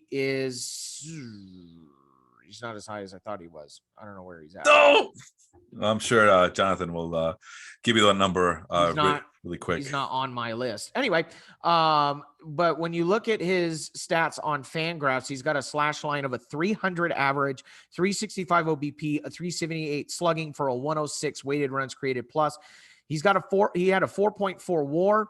He's not going to be the power hitting guy, but for 151 games to hit 300 average and nobody knows who you are, that's pretty darn good. He's got a walk percentage 8.7% last year, career 8.5%, but he doesn't strike out 13.1%. His plate discipline numbers, when you look at it, he's got an outside the strike zone swing percentage of 28.2%, swinging at a little less than half, 44.4%, but he's making contact with 86.5% of the pitches that he swings at. So good contact rate. And he's not striking out. He's not going to get you walks, but he is going to hit for average. He's projected to hit a little bit lower according to Steamer. He's projected to hit 267. And have a below average season. But I'm not going to believe the projections on this one. I think he's going to hit a little bit higher, especially on a team like the Royals, who aren't so great. And really the only hitter to consider is Salvador Perez. If they put him in the right place, I could see. I'm not saying put him in the middle of the lineup, but I think he could get some pitches to hit and have a productive offensive season. All right, quickly moving on to my guy, number 37th ranked Oneil Cruz on Tristan Cockruff's rankings. This is a prospect I've been waiting forever now. And if you're in a dynasty league or in a keeper league, there's a good chance that you don't have him. If you're in a standard yearly league and one of those keeper leagues that doesn't require too many, that doesn't have any minor league protections, I still believe in Oneil Cruz. I'm still a big fan. I mean, he's a shortstop, 6'7", 210-pound left-handed hitter. I know I've been pretty critical about left-handed hitters throughout this show since its very inception, but this is a guy I've been targeting for a very long time now. I want him. I need him on my team. That's one of those guys that you play for July, August, September. Although right now, according to Roster Resource, he is projected to be in a platoon with Kevin Newman at shortstop for the Pirates. So, but this is a big boy that I want. The minor league numbers show that the power might be a real thing. He's an exciting player, and he's fast too. Now the stolen bases aren't, they're not there all the way through, but in 2021 he stole 19 combined stolen bases between AA and AAA. In 2019 he stole 11 stolen bases. So he might be one of those guys, at the very least, early on in his career.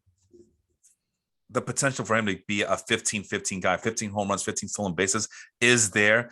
and he's still developing. He's still developing that hit tool, although the hit tool is not as impressive. But the power, it's all about that power and speed combination, and I want that on my team. I'm excited to see what's going to happen with him, and hope to God that the Pirates don't ruin him like they ruined every single goddamn prospect they have on that team. Did you just say he's a 6'7" shortstop? And if it doesn't work at shortstop, they always move those guys to third base or first base. I was going to say he's built more like a third baseman or like a linebacker in the NFL. Holy he's built cow. like a small forward for the.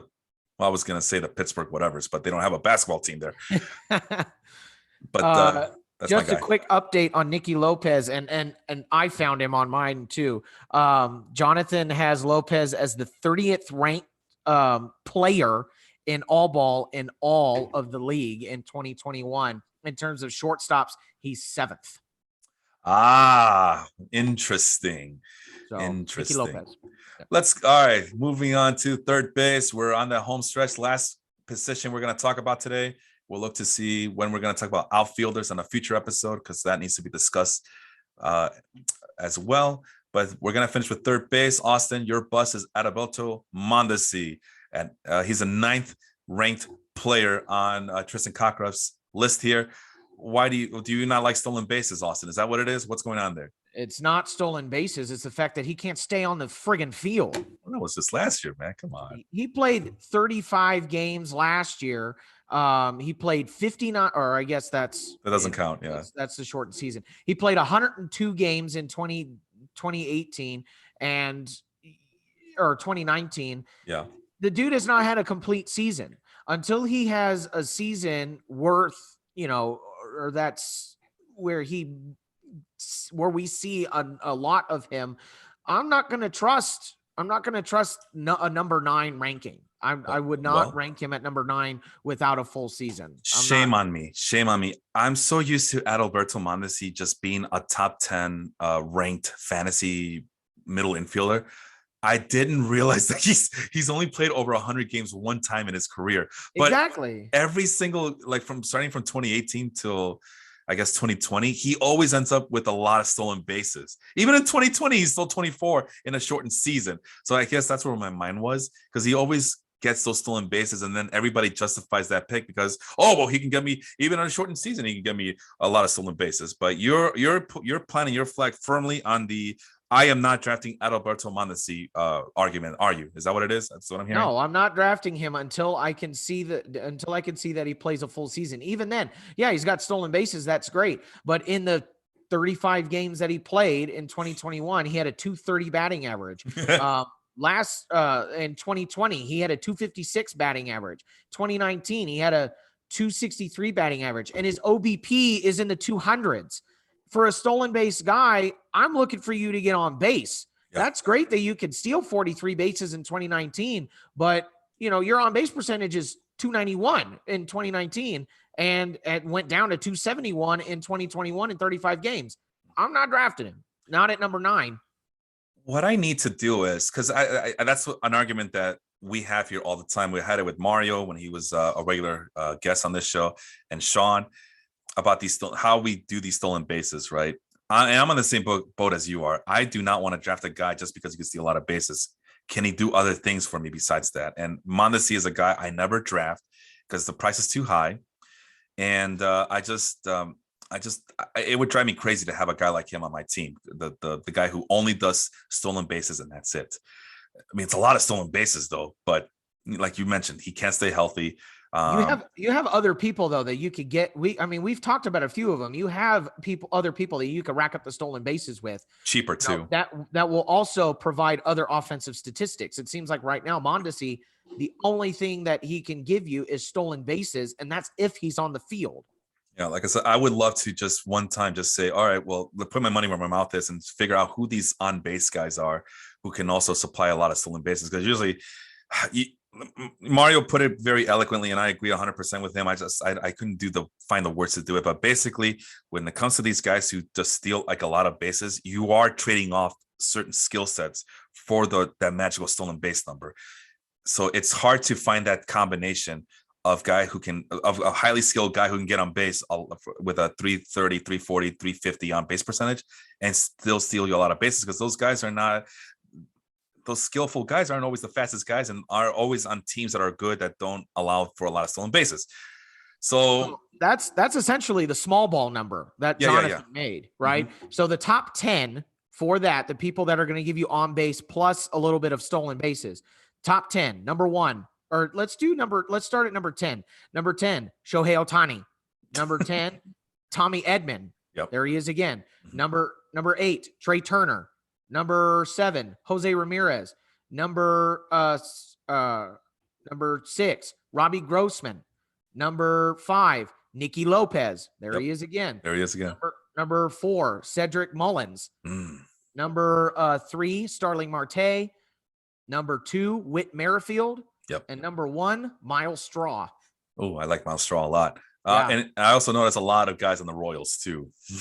Yeah, a lot of Royals guys. But I mean, you're looking at also Fernando Tatis Jr., Bo Bichette, Randy Arozarena, Manny Machado, Ozzie Albies. Trevor Story is right around there in the top 15. So there are a ton of these guys that can give you on base and stolen bases. There's too many of them not to focus on Mondesi. Yeah, I've done that before where I get a guy like Paul Goldschmidt and suddenly my stolen bases are healthy because, he could steal a lot of bases from the first base position, but also produce so much more that it was not going to hurt me offensively. That's what I'm looking for. 22nd in the small ball number. Yeah, imagine that. Nikki Lopez, not Nikki Lopez. Okay. Jonathan basically agreeing with you about Edmond, Lopez, Straw. And he's also saying that go visit baseballharmony.com and do your own research, basically. All right. So that's one guy. My bus is Nolan Aronado. I mean, if you're in this Baseball Live Facebook group where we're going live right now, there's a lot of hate for Nolan Aronado. And he also kind of fell into that trap in his last season in Colorado where his triple slash line was just god awful. And then he gets to St. Louis and it's more of the same thing. And he's right now going as top 10, top 6 for a third baseman. I mean, you really got to think about it. Would you rather have Anthony Rendon or Nolan Arenado? And I would personally say I'm a big fan of Anthony Rendon. I know that he can't stay healthy, but I'm a big Anthony Rendon fan to begin with. So that's bias on my part. Chris Bryant, I mean, depending where Chris Bryant goes, I mean, you kind of have to wonder if Chris Bryant can put up a better triple slash line than Nolan Arenado. Adalberto Mondesi. Well, now you get to a situation where you're arguing about home runs versus stolen bases, and Arenado is more durable. So for all the reasons you just mentioned, maybe that's the way to go with Arenado. Matt Chapman also struggled last year. Yoan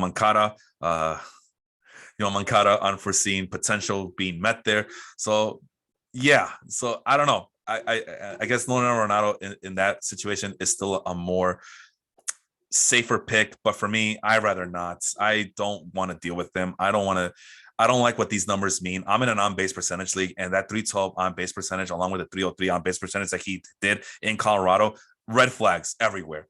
Now you're gonna say, well, he had 34 home runs and 105 RBI. Okay, well, the 105 RBI comes from the fact that a lot of the guys that were in front of him, the Tommy Edmonds of the world, the Paul Goldschmidts of the world that we just mentioned, they were getting on base for him, and so he was getting a lot of opportunities to drive in those runs. Now, God bless him, he did, but a lot of the other things about him, like the StatCast numbers, 37% hard hit rate out of StatCast, that's a red flag for me.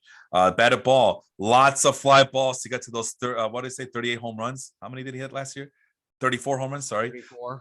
34 home runs, a lot of fly balls. It's like he really, really was pushing to hit those fly balls in the hopes that they land on the fences, past the fences, I should say. He pulled the ball more than ever last year as a way to contemplate for the fact that he's no longer in Colorado and he really had to drive the ball to get to those 34 home runs. I don't know, man. That just spells flukiness to me. It really does. So I'm staying away from him. The one good thing about him is that he's always had those really good plate discipline figures. I mean, he doesn't strike out a lot and walks enough where he's still relevant in that department. But not for me, man. Not as a top 6, not at that price tag. I'd rather just take my chances elsewhere at third base. Move on to your sleeper, Jaime Candelario. Now, this is a guy we've been kind of waiting for a very long time as a Cub fan. I know I have. He was one of those prospects that we kind of had to let go because we didn't have any room for him. But he's kind of taken a while to get to that point where we could trust them to speak about him in this function. Why do you like Jaime Candelario come in this upcoming season? Jaime Candelario, I think it's funny that you say that it's taken him a while to get to where you can trust him, because when you look at his stats on Fangraphs, they're actually pretty good. You know, last year he had a 271 average, a 351 OBP. So if you're on an on-base league, 351 OBP is pretty good. And then 443 slugging. He had a 344 WOBA. Last season, he had a 119 weighted runs created plus. The season before, 2020, he had a 138 weighted runs created plus. I mean, he's going to hit you homers. He had 16 homers in Detroit, 149 in 149 games. He has a 10.7 walk percentage. And a 21.6% K percentage last year. His contact rate, where is it? Outside the strike zone swing percentage is a little high at 32.3%, but he makes contact with 64% of it. He's making contact with a little less than 78.1%. So that's probably something to be wary of, but he's also projected to have a 111 weighted runs created plus. And when you look at the weighted or when you look at the all ball numbers, he's top 10 for third baseman in both mid ball and big ball in Detroit. So, the fact that he's got that in Detroit, I think he's worth a look. He's ranked. What is he ranked? What's his number? 19th. I think he's a little bit better of a prospect to look at than some of those other guys that are on the list that are a little bit higher than him. I think he's worth a look in the mid rounds or so.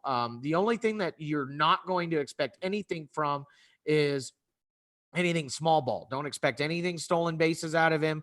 Don't expect, things like that. If you're looking for an average guy, like a pure average guy, don't pick up Candelario. But if you're looking for a power guy, somebody that's going to hit for doubles, I would pick up Candelario.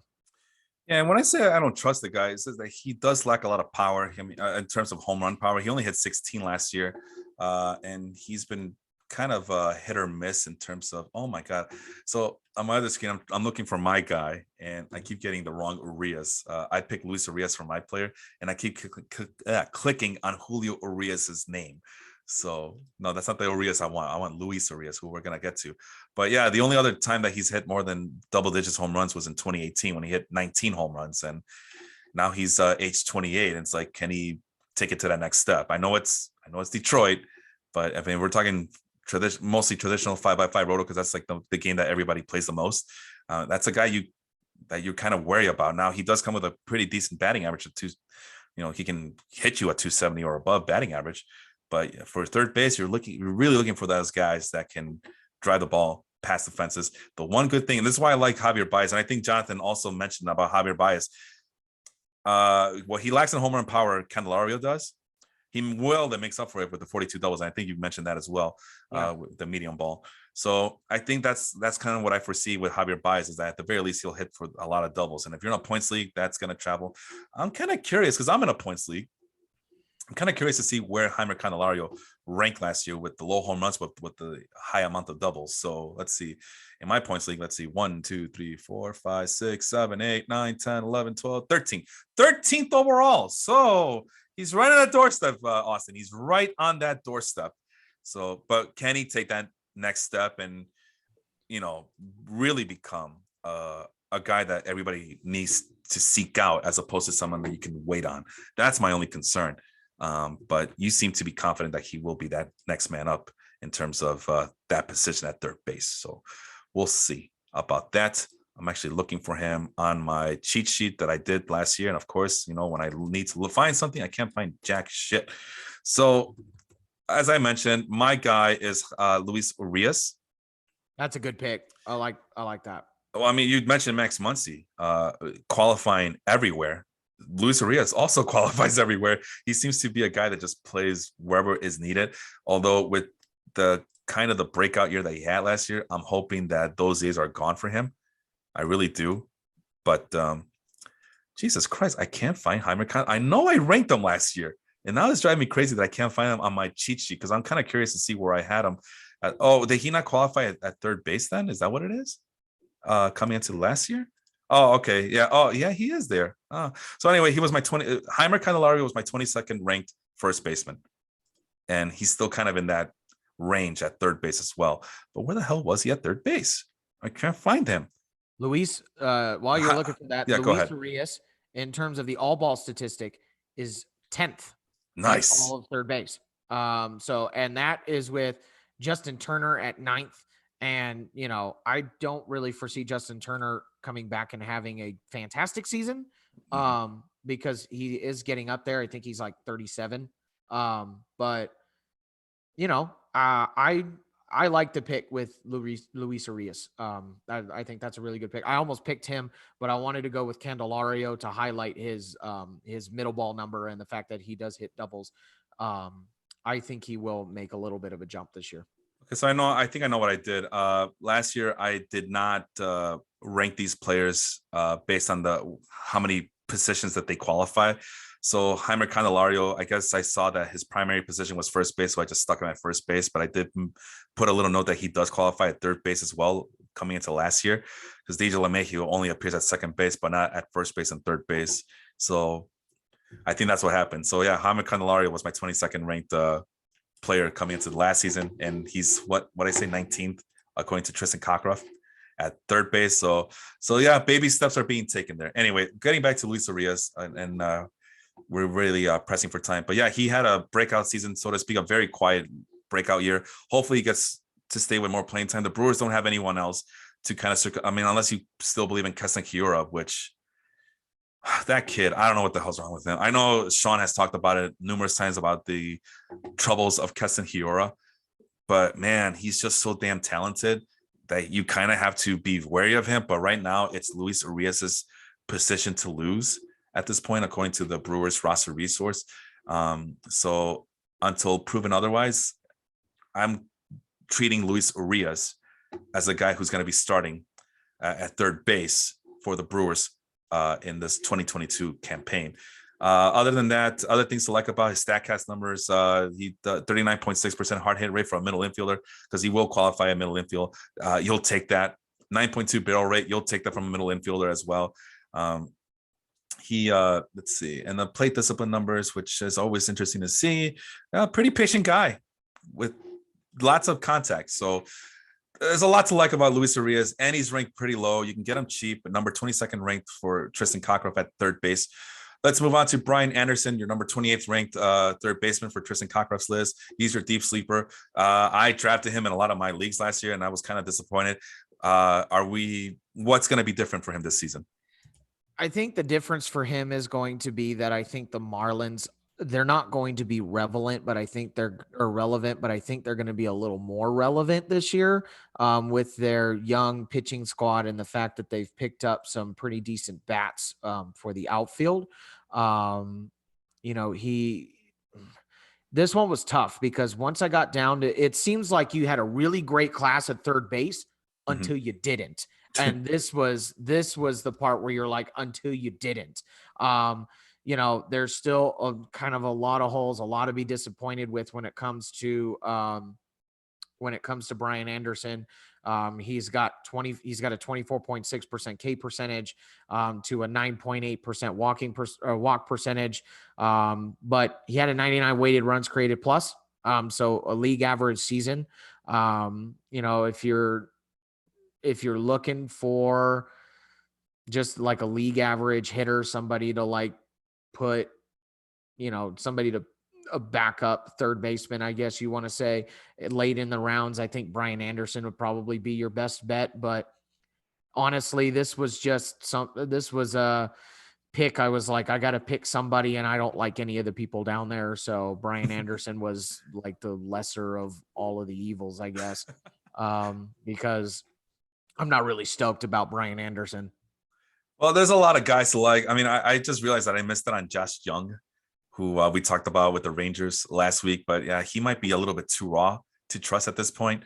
I wanted to pick Abraham Toro, but there was something there that I don't know. I didn't trust Abraham Toro, but you picked him. So yeah, I ended up picking him. But yeah, once you get to a certain point, I mean, Mike Moustakas, Yandy Diaz. Yeah, that's what I mean. It was like, this is a great third base class until it isn't. Yeah. There's not a lot of deep sleepers unless you want to count on those young guys who are coming up, and even those guys are going to need some time to develop. But Abraham Toro, I know Sean was very high on him, and I'm not sure why he's ranked so low. I'm kind of curious. I double checked the roster resource to see if there was like some competition going on, and roster resource doesn't have any competition for that third base position. What Kevin Pat, what the hell's his name? Padlo? He's gonna take over? No. Dylan Moore? Oh God, if you have Dylan Moore playing third base, I'm done with this team. But number 34th ranked Abraham Toro. I don't understand why, because there's a lot to like about him. First of all, his prospect grades, and I know who cares about prospect grades, those are all subjective, but they're pretty interesting to see. He has a really good hit tool and really good speed and raw power. So that's like, wait a minute, we might have something here in terms of like that scoutiness, the eye test that people like to look at. I know the numbers don't match up because he did what do you call it? Did not finish with an impressive triple slash line, but there's still a lot to like about him. His steamer projections think that he's going to be better this year with a 424 slugging percentage for a young guy like him at the age of 20. Well, he'll be 25, but an unproven guy like him, I guess I should say. There's a lot to like. If we look at the StatCast numbers, there he is for last year.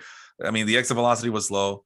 What the hell? No, wait a minute. Did I just pick the wrong guy? Oh, okay. Well, his expected slugging percentage was supposed to be higher than what it was. His expected WOBA, his weighted on base average, was supposed to be better than what he was. And so was a lot of everything that went wrong with him could have gone right, is what the StatCast numbers are saying, despite the low exit velocity. What else? There was something else that I saw. There's a reason why I picked him. But now that I'm looking for it, now I can't find it.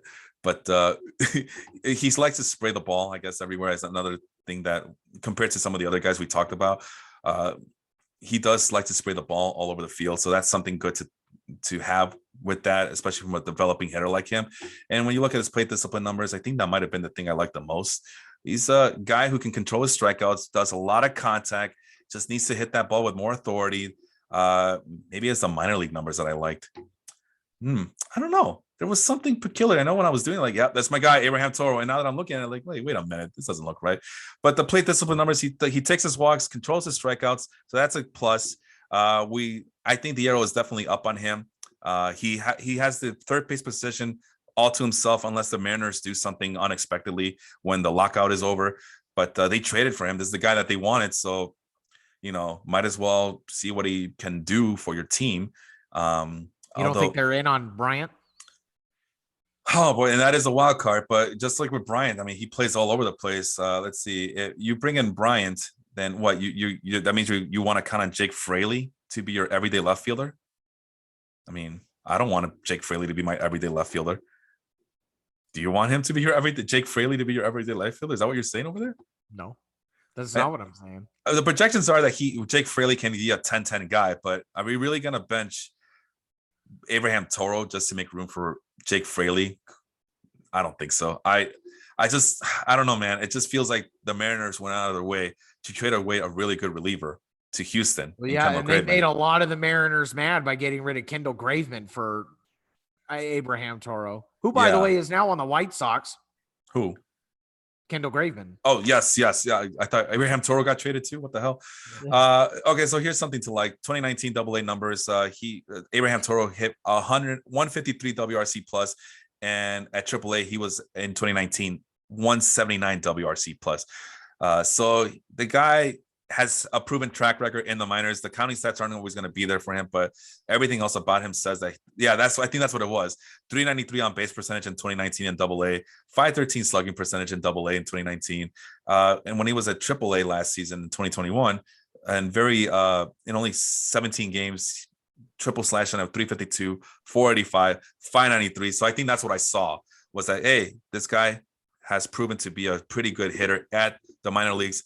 I want to see more of it to see if he can figure out it out in the major leagues. I mean, the plate discipline numbers are there that he should be a guy who's just gonna be a very pleasant surprise for the upcoming season. And that is it. That's all. I mean, it took longer than I expected. I mean, no, actually it did not, but at least we didn't hit the 2-hour mark, right? Unless we did. who cares? We got a lot covered. We got Jonathan in the comments continuing to provide the all ball numbers and all warps numbers, I believe, as well. I'm still that's still a kind of a new statistic for me, so I'm kind of butchering, so I do apologize for that. But he's providing more intel, more information. I don't know what more you guys people would need at this point, right? You're getting all the information you can handle for your not just for the fantasy season next season, but just in Major League Baseball in general, to see how these teams infields are going to stack up and maybe see some surprises, and not just in fantasy, but also in real, for those real life baseball fans who don't play fantasy baseball as well. All right. Any last words from you, Austin? I don't think so. Thanks for having me on the show. You can find my other podcast that I'm on, or that is basically mine, Round Trippers. I mean, it is mine. You can find the Round Trippers podcast on Twitter at the Twitter handle round_trippers.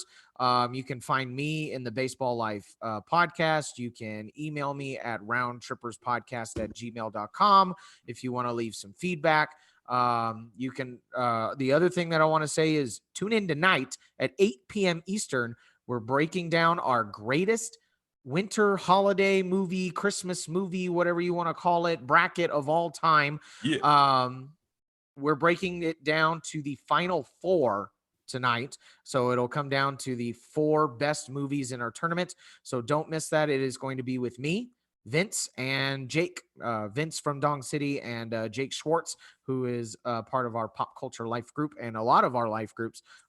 Don't miss that. We're going to be live on Facebook tonight at 8 p.m. Eastern. So I don't know. Jonathan says that the reason I picked Abraham Toro was because I was hungry and I was thinking about sushi. What does that even mean? Hungry. But what does that mean, though? Toro means bull in Spanish. Is there like a sushi roll that's named after Toro? I don't know. Let's look. The Toro. Abraham roll. He takes his firstborn into the hill and see if he can sacrifice him for. Anyway, now I'm getting biblical here. You can find me on Twitter at pathological_8, pathological hate. Jonathan is also on Twitter. If he wants to be so kind and let us know what his Twitter handle is, because I don't have it memorized. Melvin is on Twitter as well. Go follow him.